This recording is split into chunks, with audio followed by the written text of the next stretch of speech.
Hi there, welcome to the bloom of the day.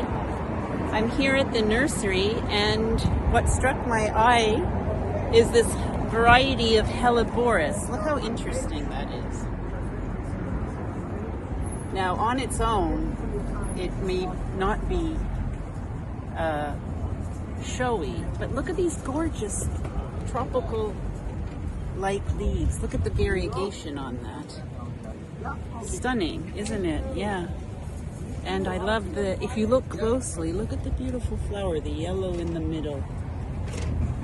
Mixed with other colors, this would be very interesting as a centerpiece in a container or in massing in your garden.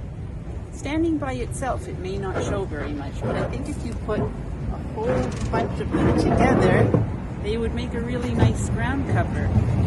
This variety is called Frost Kiss. Ooh. And it's very hardy.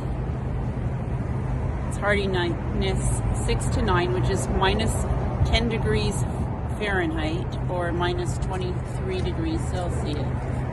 So this is good. This is very nice, very hardy, and